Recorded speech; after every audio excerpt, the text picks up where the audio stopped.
I'm on a live stream. What makes a co-founder of Greenpeace leave it and become one of the top critics of environmental fear-mongering? What happens when that co-founder delves deeply into lots of claims of environmental crisis? Why did he launch an organization called Allow Golden Rice Now? And what, after all, is golden rice? Why is he now at the top of green activists' enemies list? And uh, tonight, Dr. Patrick Moore, that Greenpeace co-founder, discusses his book, Fake Invisible Catastrophes and Threats of Doom. Stick with us. We're going to have fun. First, let me tell you a little bit about the Cornwall Alliance for the Stewardship of Creation. We're a scientific, religious, and educational nonprofit organization, a network of nearly 70 scientists, economists, and theologians and philosophers dedicated to educating the public and policymakers about biblical earth stewardship, economic development for the poor, and the gospel of Jesus Christ, with the worldview, theology, and ethics that come with it. We're supported entirely by charitable donations from private individuals and would really appreciate your support, which you can quickly give by credit card by going to cornwallalliance.org and clicking on Donate. When you do so, we'll be glad to send you, as our thanks, not just one, but 10 copies of the educational resource of your choice from a list of 14 that we've selected, so you can give them to friends, especially to educators, to help counter all the false information about the environment. To request this, just go to cornwallalliance.org/2021/09/get involved, educate your community, with hyphens between those words in the last part there. Sorry, that's a kind of a long URL. I'm going to repeat it once, but actually, no, you've got it there on your screen, so we can figure from that. When you go there, choose the resource that you want, click on Donate, and when you come to the comments field, enter promo code 21-09 and the name of the resource you chose, and we'll be glad to send 10 copies of it to you. And you can help to spread eco-sanity.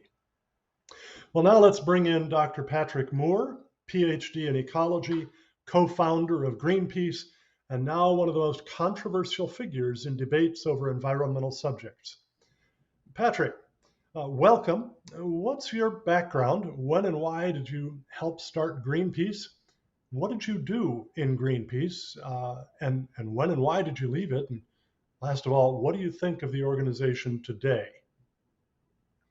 Well, thanks, Cal, for having me on. It's a great pleasure to be able to explain my checkered past, as some people think of it. But I started on the west coast of Vancouver Island in the rainforest on a floating village, my father's logging camp.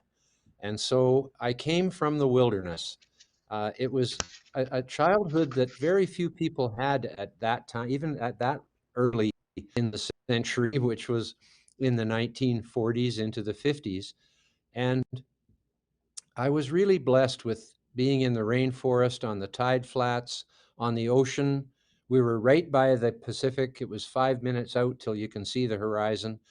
And I just became in love with nature. I didn't realize it so much until I ended up in school in Vancouver eventually, because our one-room schoolhouse only went to grade 8. I went to school by boat every day and home again. But when I started learning the life sciences, biology, biochemistry, genetics, etc., I realized that would be my life's interest and my life's work. And so I eventually enrolled in a Bachelor of Science honors in forestry and biology. Forestry is the biggest industry in my province of British Columbia, and it was the industry Mm-hmm. of my father, who's owned that logging camp I grew up on.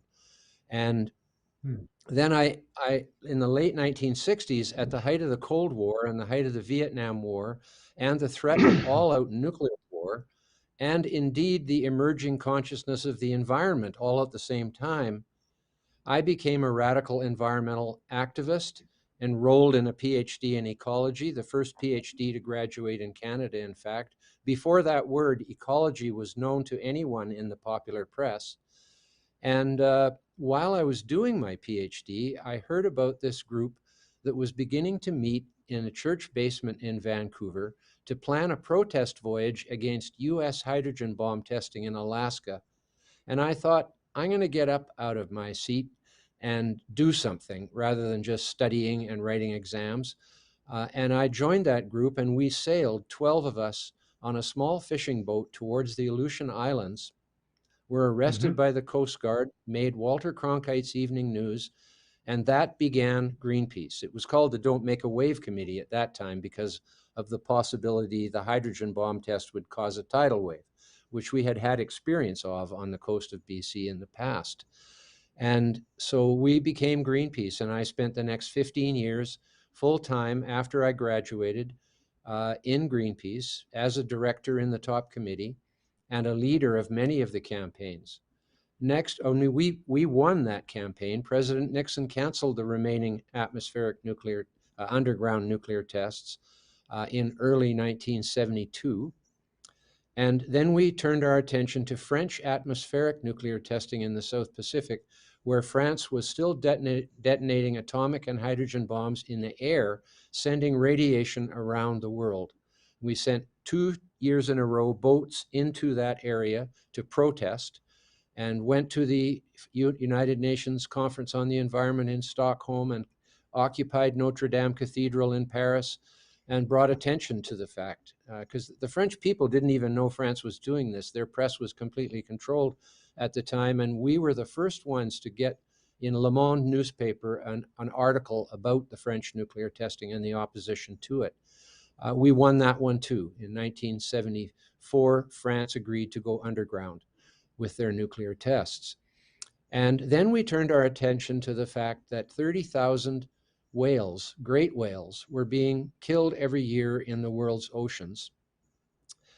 And we set out in a boat, again in a boat, to stop that by getting in front of the harpoon to protect the fleeing whales. And that got us on TV all over the world and made us famous in 1975.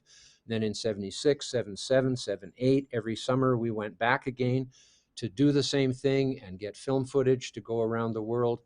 And it took 5 years, but we eventually got the United Nations International Whaling Commission to vote to end factory whaling in all the oceans of the world, and therefore ended this huge slaughter which was occurring out in the ocean where no one could see it, and we brought the attention to it and made that happen. And later, going into the 1980s, as we had become an international group, we'd formed Greenpeace International by that time. I was one of 6 directors. And it turned out I was the only one with any formal science education. So now we turned our attention to toxics and pollution, the killing of the rivers in Europe and England in particular, where they had actually made them lifeless practically by dumping toxic waste into them over the years. And with a small riverboat, we campaigned up and down those rivers and eventually got the rules changed. And eventually, the rivers had fish back in them, and they're very healthy today. The Rhone, the Rhine, the Elbe, the Thames, those rivers were all basically dead. And now they are back to being reasonably healthy environments again.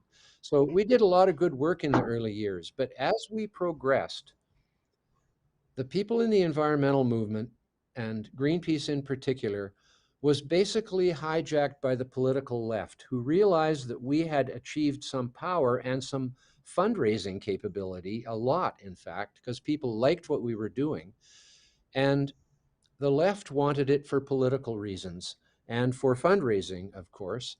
And it pretty soon became kind of more like a business. And in addition to that, the philosophy of the environmental movement changed quite radically over those years.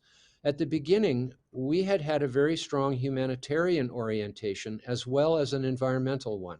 To save civilization from all-out nuclear war means you care about the people living in the cities that would be bombed by these horrible weapons. And we also cared about nature, of course, but the piece in Greenpeace kind of got dropped along the way, and all there was left was the green. And now many people in the Hmm. movement were characterizing humans as the enemies of nature, the enemies of the earth. as if we were the only evil species on Earth, when I know as an ecologist that we come from the same evolution that the rest of life comes from. We have evolved on this planet for going back millions of years to arrive at the stage we are today. All the species on Earth have evolved together, and we shouldn't be made to seem as though we're somehow separate. Then there was also the fact that my fellow directors, again, none of whom had any formal science, decided that we should take on a campaign to ban chlorine worldwide.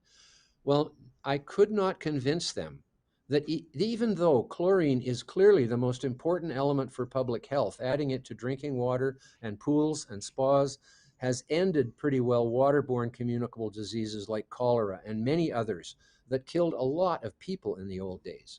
And then in addition to that, about 85% of our medicines, our pharmaceuticals, are made with chlorine chemistry. And about 25% of our medicines actually have chlorine in them. But unfortunately, it fell on deaf ears. And there I really did have to leave because it was a pretty sharp end of the stick for me. I cannot, as an ecologist and biologist, support the idea of banning chlorine. So I left to become what I called a sensible environmentalist, basing my positions on science and logic, rather than, as was becoming more common, on misinformation, sensationalism, and fear. And that's where I am right now, and have been for many years, is focusing on getting people to understand that they are being controlled by fear from people working at a political, at a scientific, at an advocacy, and at a media level. We are being bombarded with what I call fake invisible catastrophes and threats of doom, the title of my most recent book. So that's where I've arrived now, and I'm trying very hard to get people to understand that they should not believe all the scare stories that are coming out about the Earth coming to an end, it getting too hot for life, that our fossil fuel emissions are going to destroy the world for human civilization and all that. The opposite is, in fact, the true. Yes, there's the title, not the title, but the little man on the front of my new book. I borrowed that from Ghostbusters, You Will Perish in Flames. There's a scene where Martin Rannis goes up to the horse and buggy in Central Park and runs away screaming, "You will perish in flames," at the driver. And I just think it's a perfectly classical example of the old guy on the street corner on a box with a sign saying, "The end is near." This is even more specific with regard to the climate scare, that the world is going to get too hot for life, you will perish in flames. And it's not true, I can assure you. Yeah, it's a pretty amazing background, Patrick. And one thing that absolutely nobody can say is that you're somebody who just doesn't care about the environment. All you want is, massive industrial production of wealth and let the world be damned. That just simply doesn't fit your character. It doesn't fit your history or the original vision of Greenpeace. And unfortunately, that organization has strayed very far from that vision. Well, one of the ways in which it has strayed was that it has vehemently opposed genetically modified organisms, one of them being golden rice. And one of your projects a few years ago, Patrick, was Allow Golden Rice Now, which is actually online at allowgoldenricenow.org. For our viewers, what is golden rice? Why was it necessary to launch a project to promote its use? And what's the current status of golden rice around the world? Well, Cal, after 13 years of speaking about golden rice in my presentations and showing how Greenpeace was so wrong to be opposing it, I made this little video, a 1.5-minute video, which I'll show right now so that people get the whole thing in a nutshell, and then I'll add some other points to it after that. Vitamin A deficiency kills more children than either malaria, HIV/AIDS, or tuberculosis. It is the biggest killer of children in the world. Hello, I'm Patrick Moore. I was one of the co-founders in Greenpeace back in the early 1970s while I was doing my PhD in ecology. I've been an independent environmentalist for the last 25 years, and now I'm leading the campaign to allow golden rice now. Golden rice is a genetically modified variety of rice. in which two genes have been inserted into the rice plant in order to put beta-carotene in the grain of rice, technically known as the endosperm. Beta-carotene is an essential nutrient for all animals, including humans. That's what we make vitamin A with. We are capable of ingesting beta-carotene and turning it into vitamin A, which is essential for our eyesight and our immune system. Golden rice is identical to other rice varieties, except for the addition of beta-carotene, which is an essential nutrient and can only cause benefits to health. Golden rice offers the benefit of ending vitamin A deficiency without any additional risks. Greenpeace and GM Watch are the main opponents of golden rice. Contact them and demand that they make an exception on humanitarian grounds to their zero-tolerance policy on genetic modification. Well, Calvin, that video was produced 7 years ago, 8 years ago now, in 2013, and still Greenpeace is opposed to golden rice. Now, just generally on GMOs in general, we weren't asking Greenpeace to change their position on GMOs. We were saying just make an exception for this one important humanitarian invention that has been made by humanitarian scientists who are trying to stop vitamin A deficiency, killing 2 million children a year and making 500,000 of them go blind before they die. It's the worst infliction on children there is in the world. Now, but just generally on GMOs, they say there's something bad in them. Otherwise, they wouldn't be opposed to them, I imagine, if there was nothing bad in them. What's bad in them? Well, the truth is, there's nothing bad in them. And how do I know that? Because it hasn't got a name or a chemical formula. Everything has a name or a chemical formula, everything in the universe. So how can they be against something that they don't even know what the name of it is? They just say they're against genetically modified organisms, but that's not a chemical or a thing or anything that you could say is harmful just by saying the letters GMO. That doesn't tell you anything. So the whole thing is bankrupt in the beginning in terms of a campaign that has any value. It's a completely made up campaign, and they are making a lot of money with it, and they're still opposing golden rice, even though it has recently been approved by the Philippines for both human and animal consumption as food. Yet Greenpeace continues to oppose it and is making it very, very difficult for it to be adopted commercially by farmers. And this alone is reason to actually despise Greenpeace, because they are the leaders of this campaign, which is a cure. Vitamin A deficiency and GMO golden rice is the cure for this affliction, and they're opposing it. And so this is, I mean, there isn't much worse you could do in the world than oppose something that could save millions of children from an untimely and miserable death. And it's mostly poor people in the tropical countries. They die quietly with no one noticing it because no one's there to see it. And yet it is happening every day of the year. Patrick, you referred earlier to the way so many people in Greenpeace, late in the time that you were still associated with it, had begun to have a very sort of what you might call an anti-human attitude, seeing people as basically, just a threat to the earth rather than a part of the whole lively, living community of the earth. And now we see them opposing GM foods, and particularly golden rice. And these things would be tremendously beneficial to humanity by increasing crop yields, improving nutrition value, addressing specific problems like childhood blindness and death from lack of vitamin A, all of these things. What do you see as the motivation? What lies behind Greenpeace's opposing things that don't do harm to the environment, but are really, really good for human beings? I think they are trying to instill a kind of self-loathing into the population. Maybe that makes us easier to control if we don't like ourselves. there's a lot of projection going on here, of course, and uh, obviously we are part of the living creation on this world. We're not the only evil species. That's way too much like original sin, and that just doesn't wash with me even in the slightest.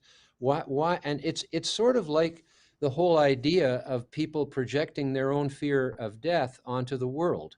I mean, for thousands of years, people have been predicting the end times, the apocalypse. It's never happened. They're batting zero. If it had happened, we wouldn't be here, and they're still doing it. With after all this time, they're still saying the world is going to come to an end. Some people even say it's coming to an end in 10 or 20 years. What does that mean? The world comes to an end. Does it implode? Does it explode? Do the seas catch on fire and burn everything off the face of the earth? I don't know what on earth they could be possibly thinking about, but they say it. And I think it's because they fear their own death. One of the reasons I believe that it is a projection of their own fear is that I'm not afraid of death, and I don't have any slightest concern for the end of the world because I know it's not going to happen anytime soon. But my world will end when I'm gone, and maybe deep down inside, that's where they're getting this impetus from. I can't Mm, imagine how anyone could yeah, think the world was coming to an end in 10 or 20 years. But, Al Gore yeah. more or less says that. And so do a tremendous number of other people. AOC, And they've been saying well, it for a good deal longer than 10 or 20 years too, indeed, I which is think it the goes back ironic to the part. beginning of civilization that people have been using this to scare us into doing what they want. The one way I put it is that you're driving down the road in your SUV and you're afraid you're killing your grandchildren with the emissions from your tailpipe. And Yeah, that makes you feel guilty. Of course, you'd feel guilty if you think you're killing your grandchildren. And guilt and fear combined is a very powerful motivator to open your wallet and send a big check to yes, it is. Greenpeace.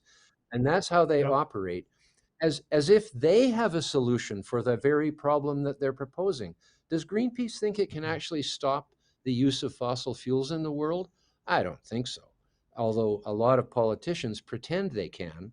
Uh, the amount of policies that are coming out now about the so-called climate emergency or the climate crisis or whatever, about, votes being cast in parliaments all over the world and in No, city governments it's proclaiming stunning a and climate it, emergency.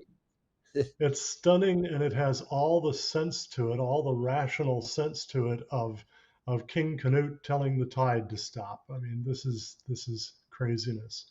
Well, Patrick, I wanted most of the time tonight to kind of walk through a number of sample chapters from your new book, Fake Invisible Catastrophes and Threats of Doom, where you wrote that your central thesis was that the great majority of scare stories about the present and future state of the planet and humanity as a whole are based on subjects that are either invisible, like CO2 and radiation, or extremely remote, like polar bears and coral reefs.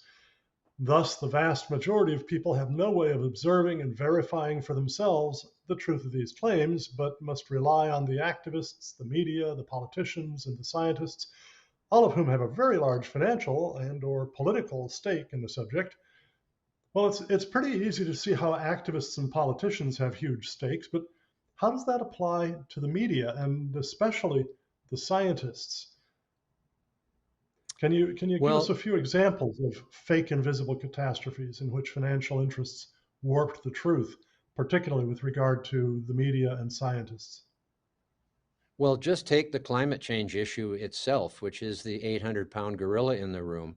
And of course, the so-called dying of the coral reefs, which is not true, and the so-called extinction of the polar bears, which is not true, all stem from the climate change emergency narrative, which is also not true in the beginning. So many of these things are connected. GMOs are a different subject. Radiation from nuclear plants is a different subject. And those are all scare stories of their own. And forest fires, though, are caused by climate change, of course, not by trees.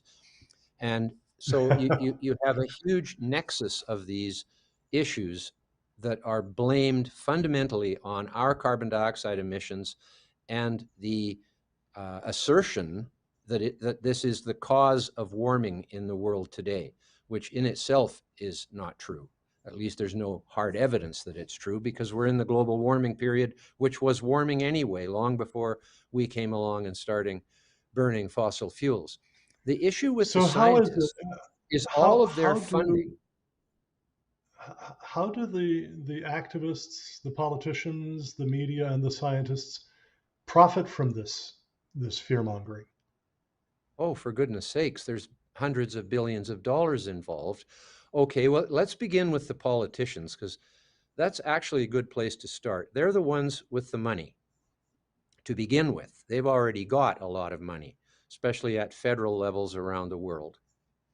They are the ones who are paying for all of the science about climate change. Hmm. It goes through their bureaucrats, but they're the ones who are saying what they want to have the scientists study. And right now, they want virtually every scientist in the world to put climate change in a negative context in the proposal they're giving for public money. And nearly all the science is being funded by the public through politicians and bureaucrats. So that's the nexus there.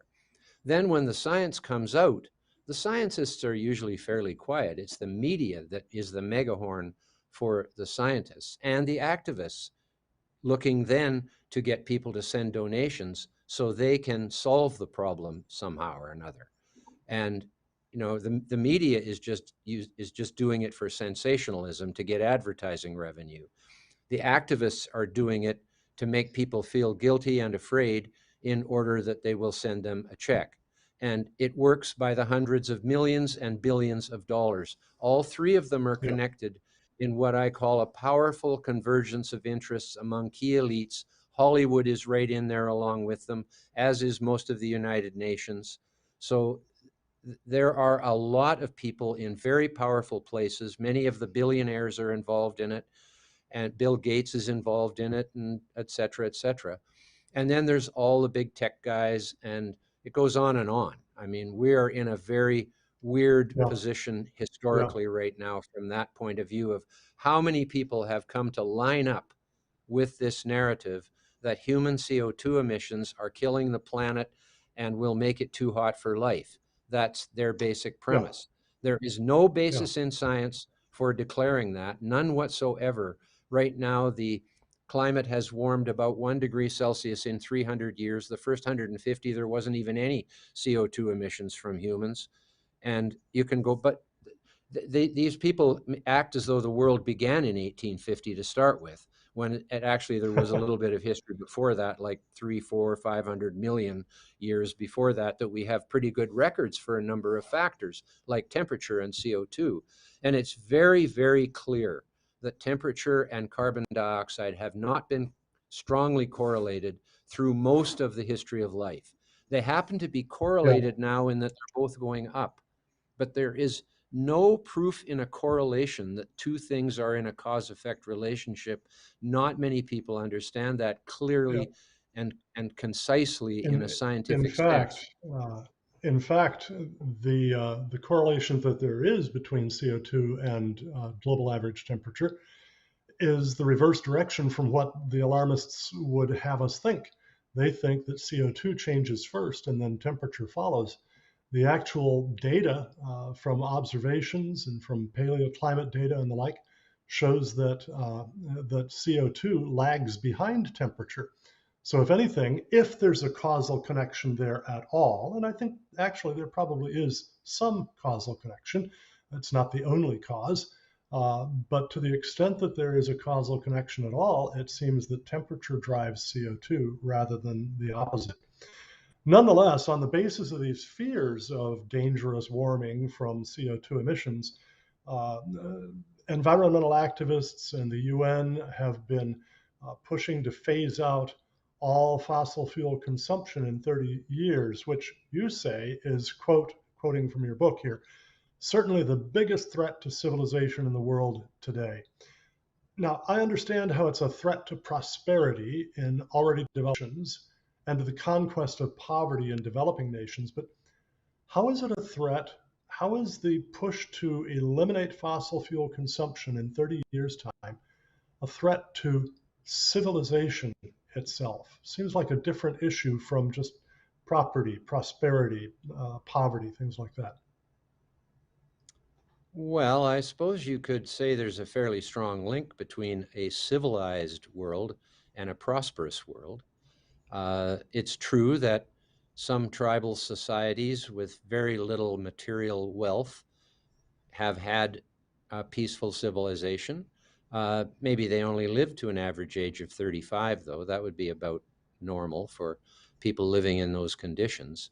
It's only because of modern medicine and because of the nutrition and lifestyle that we have today, where we don't have 80% of the population in drudgery for their whole lives from when they're 6 or 8 years old, bending over in fields Mhm. working in agriculture, which was the norm up until about 1850 when things started to change. And even today, countries like Bangladesh and Mali have more than 50% of their people engaged in agriculture with no machines.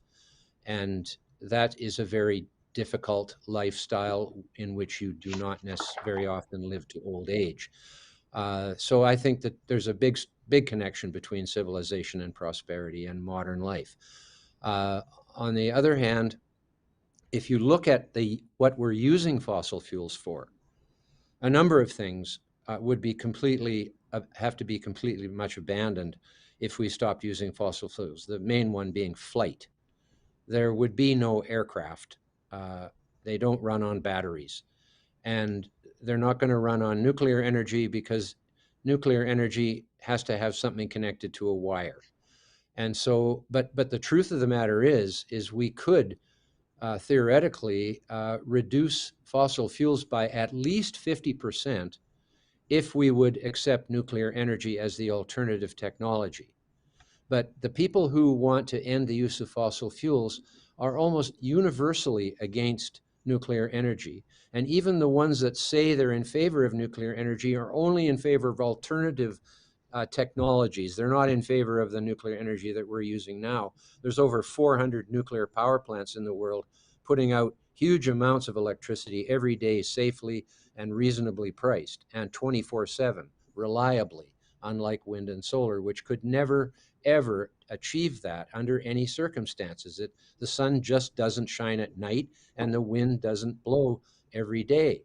So that's their problem. They can't overcome that. No matter how sophisticated they tell us they are, Yeah. they can't overcome Okay. those problems, those intermittency Yeah. problems, unreliability. And since And and so since if you abundant, want, reliable, affordable energy is absolutely essential to lifting and keeping any whole society out of extreme poverty, and since not being in yeah, extreme poverty is one of the conditions that typically underlies what we would really call a civilized society, that means the push to end fossil fuel consumption really is just, as you put it, a threat to civilization itself.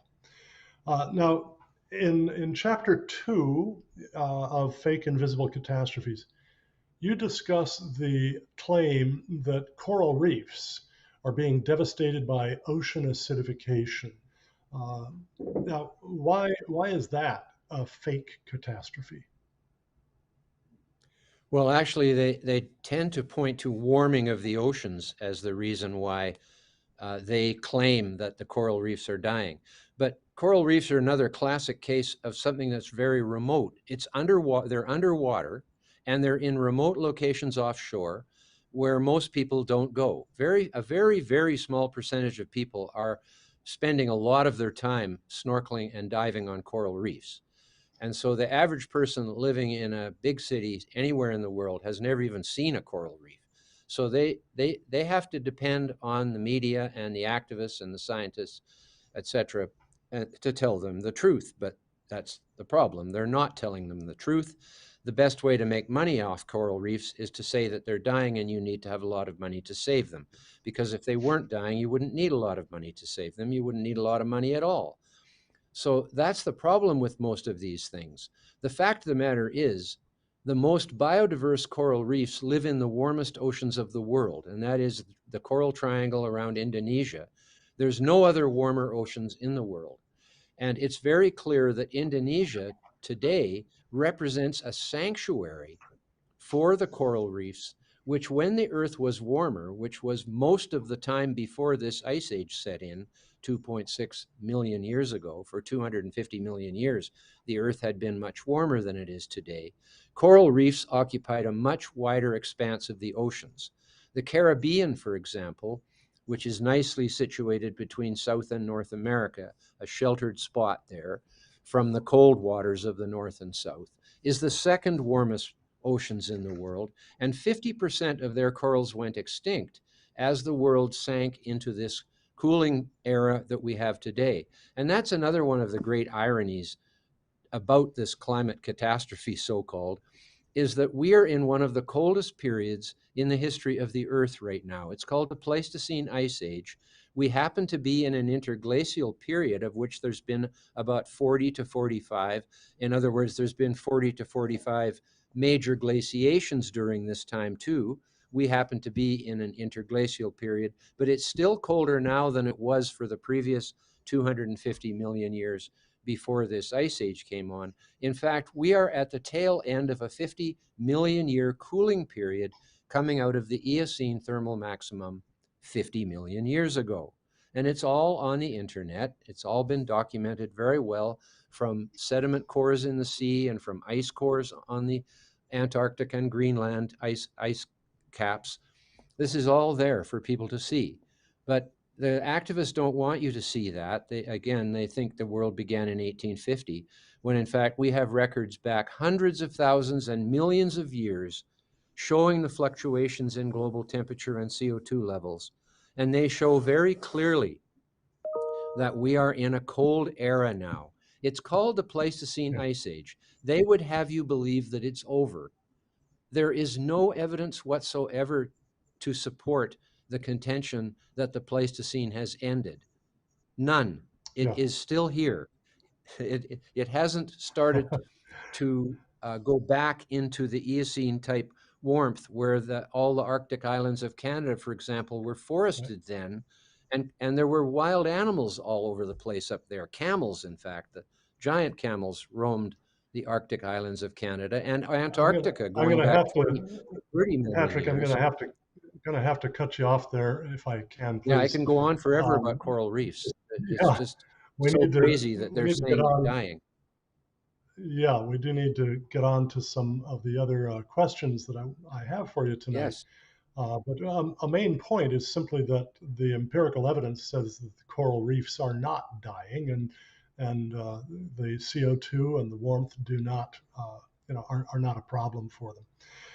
But you actually go so far in your book as to wonder if someday, quote, every country will join a treaty that sets a quota for their annual requirement of CO2 emissions, not setting a maximum, but a minimum. Now, that's exactly the opposite of what the UN Framework Convention on Climate Change and the Intergovernmental Panel on Climate Change, and for that matter, the vast majority of the environmental activist groups and the vast majority of the governments all around the world are trying to do. Why do you think that in the future there might be a treaty that requires every country to emit a certain amount of CO2 rather than limiting the emissions? Because looking at the concentration of CO2 in the atmosphere over the last 500 million years, and specifically over the last 150 million, for which we have even better records, life takes CO2 out of the atmosphere every year and deposits it as sediments. All the fossil fuels are carbon dioxide sediments that the plants took out on the land and in the ocean. They took CO2, made themselves, and then with coal, for example, forests turned into coal because they were buried by geological circumstances. And so the carbon that's in the coal was in the atmosphere. It used to be there. That's why it's so ludicrous to say we shouldn't be putting CO2 from burning coal in the atmosphere. That's where it came from. That's where it was before, when it supported all the flourishment of forests as they grew, as forests developed 300 million years ago or more. And the same thing goes for limestone. All the shelled creatures, the corals, the mussels, the clams, the oysters, the barnacles, the shrimp, all the creatures in the sea that build shells for themselves, that's made from carbon, from calcium carbonate. The carbonate comes from carbon dioxide in the water. That is falling to the bottom of the sea when those creatures die and turning into limestone. All that carbon in the carbonaceous rock called limestone came from the atmosphere. So every year, life is pulling more CO2 out of the system of cycling in the oceans and the air and the trees and the plankton in the sea. That's going into sediment and being lost to the carbon cycle. There's no new carbon dioxide of any significance being put into the atmosphere at this time. And so eventually, if we stop putting CO2 in as we are doing now we are restoring a balance to the global carbon cycle by replenishing the CO2 that was removed by life. It's And ironic, but the life and the effect of that, actually presages the death of life by pulling all the the CO2 out of effect the of that atmosphere. the effect of that higher CO2 concentration in the atmosphere is that pretty much all plants in the world grow better, and that's just a win-win for all of life on Earth. Um, there are a few other things that I want us to try to get to before we have to sign off. One other catastrophe said to be associated with global warming is the decline of the polar bear populations. You show in your book that this is certainly a myth, that in fact, instead, they have been expanding. Um, you also take on the of rapid species extinction in your book and show that that there's just no reason to think that it's going on any faster now than it was at any other time in history. In fact, I've seen data showing that there are, in fact, more species thriving on the Earth right now than at any time in Earth's history. Um, and there's one that I think is kind of a fun one. This one is something that a lot of people have heard about. We call it the Great Pacific Garbage Patch. Um, your book is about fake invisible catastrophes, but this one, at least in the way it's presented in the media, we've got a photo often used to illustrate the Great Pacific Garbage Patch. The way it's presented in the media sure doesn't look invisible. Uh, and in fact, you offer this photo yourself in your book as an example of how the media treat this. How does that photo mislead? Where is that actually It found? misleads. Even this photo in my book, it shows the actual caption of it on the internet that says this is part of the Great Pacific Garbage Patch, when in fact you can see land in the background. I guess most people don't notice that, but the middle of the Pacific Ocean doesn't have any land in the background. This is actually the result of the tsunami in Japan, which killed nearly 20,000 people and washed many, many towns into the sea. This is part of the many, many towns that were washed into the sea by the tsunami that caused the Fukushima incident, for one thing, caused nearly 20,000 deaths, and caused this to happen. But this all disperses eventually. There is, in fact, no Great Pacific Garbage Patch. It does not exist. They have things on the internet where they draw they do basically they draw their own picture of it. It's not Yeah, really there. The actual satellite photos of the Pacific Ocean, you can see the Hawaiian Islands quite clearly, and they're certainly not twice the size of Texas. yeah. And there is nothing there that could be called a Pacific garbage patch. Nothing. It's a fictitious thing. Another And another yet photo that CNN often gives gets it total used credibility. for this. Another photo that often But gets the used for this, Patrick, is one that was actually taken in Manila Harbor in the Philippines yes, and shown yep, as I if it believe it. represented what's happening out in the middle of the Pacific and covering an area twice the size of Texas and all these crazy claims.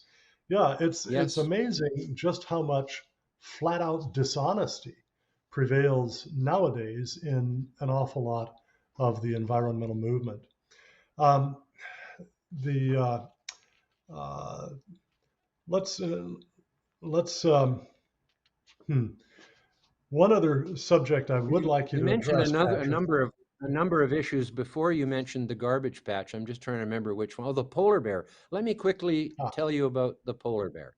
First, there would be no well, we polar have bears if just it wasn't about for climate change. 6 minutes left in the program. So. Okay, climate change is why there are polar bears. As the Earth cooled and ice formed over the Arctic, there became a new habitat, the habitat of the ice with seals under it coming up through holes and giving birth to their young. And that meant that the European brown bear, some of them went to those ice floes and they eventually turned into the polar bear. They evolved from the European brown bear, what we call the grizzly bear in North America, but there were no brown bears in North America until 15,000 years ago. The European brown bear evolved into the polar bear about 500,000 years ago during this Pleistocene Ice Age when ice formed over the pole. And so they are the product of climate change. Now they're saying climate change will make them go extinct. Maybe someday it will, but it's not going to be anytime soon because the polar ice over the North Pole in the winter is still covering the entire Arctic Sea. In the summer, it recedes, which is a good thing because then the sun in the summer, which is the only time the Arctic gets any sun, the sun breeds plankton in the ocean to make food for the seals to feed the bears in the winter.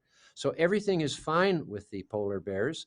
As a matter of fact, since the treaty was signed, which the media never tells you about, in 1973 to end the unrestricted hunting of polar bears by all polar nations, the polar bear population has grown from about 6,000 to about 30,000, maybe even as many as 50,000 today. Yeah. And the Inuit people who live in the Arctic think there's too many of them now because they're invading their villages and killing some of their people. And the Inuit in Canada passed a resolution to manage the polar bears. That resolution was never reported in a single media in southern Canada or the United States. It was only reported in the Arctic to one Inuit village in a newspaper.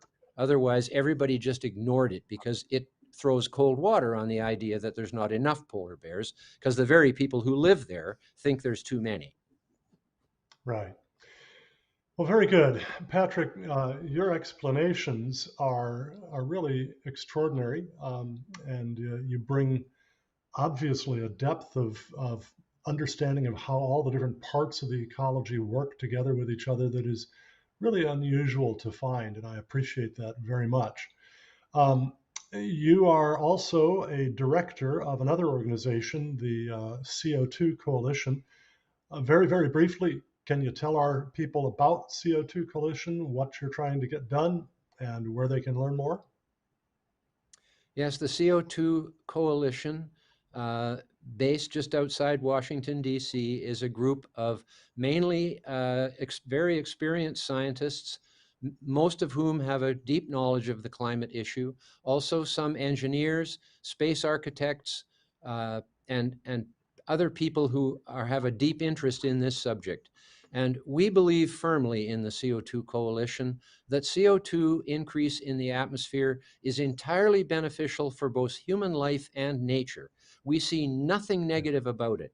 We know that greenhouse growers double and triple the CO2 in their greenhouses to get their crops to grow better. We know that CO2 was much higher in most of the past history of life on Earth when life flourished, when it was warmer than it is now.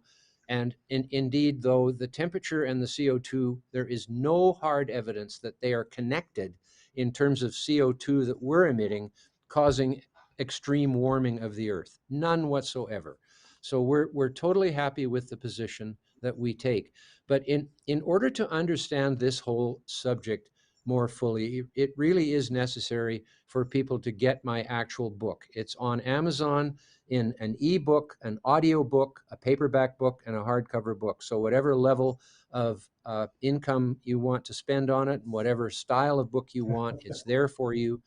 It's only 200 pages, and it has more than 100 color photographs, graphs, and illustrations. And they, like they say, a photograph is worth 1,000 words. So is a good graph. And you will not perish in flames, I'm happy to tell you. Right. This world is actually in a pretty healthy state, and we Yep. humans care about it to the extent that we have done a great deal in the past 50 years to reduce the amount of pollution, to clean up the air in our cities. Even the developing countries are now becoming wealthy enough to stop the total concern on prosperity and to look around them and see how they can clean up the environment for themselves. Yeah. The Chinese are putting exhaust, effluent control on all their coal plants now when they build them. And we are being told that carbon dioxide, this invisible gas, is going to destroy the earth, which is a complete and utter lie. It's not It's the happening, and exact it's not going opposite to of the happen. truth. Given history that we know, we shouldn't be worried about that. We should be worried about other things. We should be worried about the forests, and we should be worried about pollution, of course, but we should also be worried about people and not think that they are some kind of scourge on the earth, but rather a precious thing that, like all other God-given life on this earth, is something to be cared about and looked after and to love, not to dislike.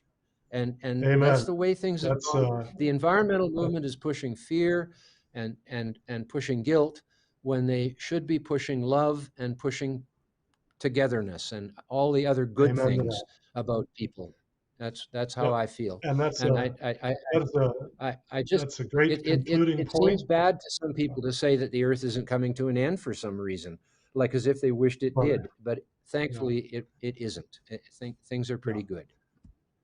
Patrick, that's a great way Well, to come to a conclusion here. Thank you very much for fitting us into your schedule. I know you are about to go and speak to an audience of about 1,500 people there in Regina, Canada, and so I wish you well in doing that. And I will look forward to seeing you in October at the International Conference on Climate Change, put on by the Heartland Institute. Meanwhile, Patrick, thank you again so much for joining us this evening. And thanks everybody else for joining us tonight. Next week, our guest will be Dr. George Grant, a well-known pastor and educator, and we'll be discussing the Warrenton Declaration on Medical Mandates, Biblical Ethics, and Authority, a document I hope every Christian will read and embrace. It has messages essential for Christian liberty and indeed for the liberty of every person in America and around the world. And don't forget, for this month only, we're offering to send you 10 copies of the educational resource of your choice listed at our webpage for that, free, as our way of saying thank you when you make a 100% tax-deductible donation of literally any size and ask for them. Here's a great chance to help counter all the false information about the environment. You can see the URL for this up on your screen right now. Alternatively, if you are signed up for the email newsletters that the Cornwall Alliance sends out once or twice a week, you'll find the same information in there as well as the instructions how to make your request. But to make your request, just go to cornwallalliance.org, click on the donate button, and when you come to the comments field, enter promo code 21-09 and the resource you want. We'll be glad to send 10 copies of that title to you, and then you can help to spread eco-sanity. Thanks again for joining us. See you next week.